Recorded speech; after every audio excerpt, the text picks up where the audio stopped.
Good morning guys, and welcome back to my channel. If you're new here, I'm Amy. I travel pretty much full time, and today we are going to the Blue Lagoon in Malta.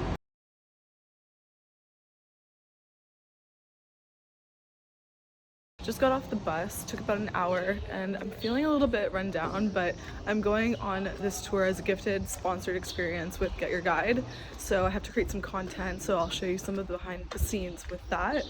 But yeah, just gonna go grab some food now before I get on the boat. Hey guys, sorry I had to cut in because I need to explain something. So I've actually been pretty sick the past few weeks, which is why I didn't post last week like I usually would every single week. And yeah, so I actually didn't get exactly the type of content I was hoping to get when I was at the Blue Lagoon, but I still want to use this video to explain how the experience went, what I liked, what I disliked, what you can expect from the Blue Lagoon. And yeah, so I'm gonna do just that. It's not gonna be a full vlog like I intended, but I still have a lot of information to share, so let's get into it.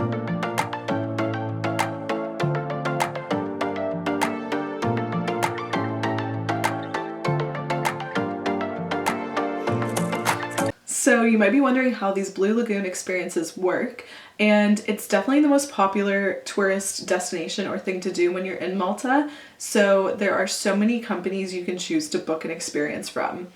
I went with Get Your Guide because I was working with them, and I chose from their list of different providers. And honestly, they have so many to choose from, so I'm glad that I did that because there are so many and different types of boat tours that you can do. Because it's such a popular thing to do, you do need to book in advance, even if you're there on the shoulder season.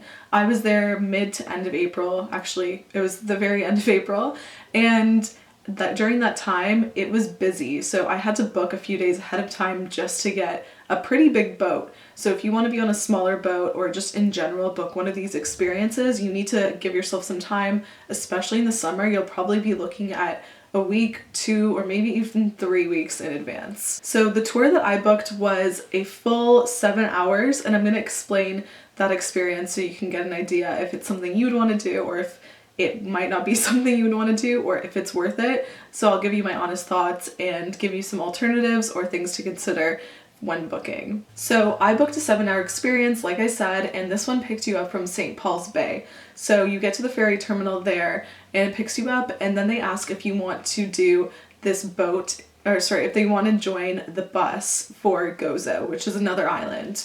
And I chose to do it. It's an extra €5 that you need to pay in cash when you get there, and they give you this ticket, which is important because I'll come back to this later and explain a little bit about it. But essentially, then you're on this boat for about an hour, and it takes you over to the island of Camino, which is very small, and this is where the Blue Lagoon is. You get off at the Blue Lagoon and you have about an hour and a half or an hour there if you choose to go to Gozo after. And then they get you back on the bus or on the boat, and you are able to go over to Gozo for 3 hours, where they take you to the capital Victoria and a sightseeing spot. The actual Blue Lagoon is stunning. I don't think I've seen water that blue or that clear anywhere else in Europe. So for that alone, it was worth it. But I did have some issues, so I'm going to get into things I didn't really like so much and if I think the whole experience was worth it. Honestly, I wasn't super impressed with this tour, and one of the main reasons is because it was on such a big boat with so many people, and that was my mistake for booking that to begin with. I should have known that that wasn't a good option for a solo traveler. There were lots of families, lots of loud, annoying groups, to be honest, and they did so many instructions and announcements with 4 different languages, which is great, but if you are sitting there hearing that over and over and over again in different languages, it gets a little bit annoying, I'm not gonna lie. Because those announcements were going on, I put my headphones in and I didn't want to listen to what was being said. And I missed the announcement that you needed to have this ticket for the bus in Gozo, and that caused a whole chain of reactions and situations to unfold. Basically, they forgot to hand me the ticket when I paid for it. So then right before we got off, I had to go talk to the captain. He was so pissed that I did not have his ticket and didn't listen to his announcements, even though it was his wife who did not give me the ticket. So it got a little bit tense, a little bit heated. I was like, well, what am I supposed to do now? He did eventually get me on that bus, and I don't really think that bus is even worth your time because they just take you to the capital and then to this one viewpoint where you don't have a lot of time to enjoy the nature. There was too much time at that capital, Victoria, in my opinion, and I would much rather spend my time exploring Gozo on my own or with some friends by hiring a car. I did that actually a different day during my trip, and I'm going to share more about that on Instagram. So if you want to know more about that, you can check me out on Instagram. But yeah, as I was saying, the time on Gozo for this trip is not really worth it. I would definitely skip it and just spend your time at the Blue Lagoon if you want to have like a day at the beach and enjoy the blue water. When actually booking the boat and this experience, I would look for a small boat of like 20 to 50 people. And one way you can do this if you're traveling alone is by asking people at the hostel if they want to do it, finding a group of friends, and then everyone pooling together to get a private boat.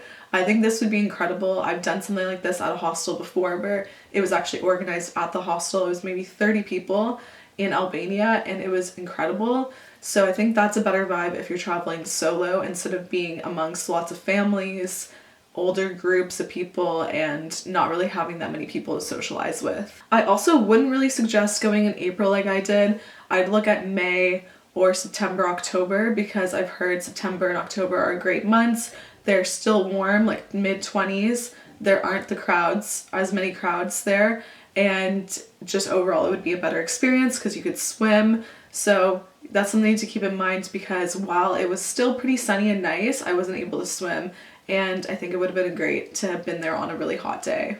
I'd also look for a boat that can pick you up elsewhere depending on where you're staying in Malta. So I was staying in St. Julian's, which is kind of the party area. It's near Sliema or Slima, I'm not quite sure how to say it. And that's a pretty busy area for backpackers and tourists. So to get to St. Paul's, it took about an hour on the bus, which was a little bit of a mission, especially after a full day of being on a boat. So something to keep in mind, you can get picked up in Slima or Sliema for some of the tours, so I would look into that. And lastly, if you can, try to pick a day that is not too windy and bring lots of layers with you because it gets so windy on that boat. So have a few sweaters with you, blankets, towels, anything you have with you, because I had all of my layers with me and it was still freezing, so that is something to also keep in mind. Despite the weather not being amazing and not feeling so good, I still really enjoyed the Blue Lagoon. It's a stunning spot, but you do have to go into it with the expectation that it's going to be pretty busy because it is such a hot spot for tourists. So I definitely think it's worth visiting, but I would keep everything I said in mind because you'll have a much better experience if you're on a smaller boat or with a group of friends, and just those little things make a big difference. Thank you so much for watching all the way to the end of the video and being here and supporting me on my journey as I travel and explore while working remotely. As always, leave any questions you have about Malta, remote work, digital nomad life, solo travel in the comments below, and I will see you next week for another video. Bye!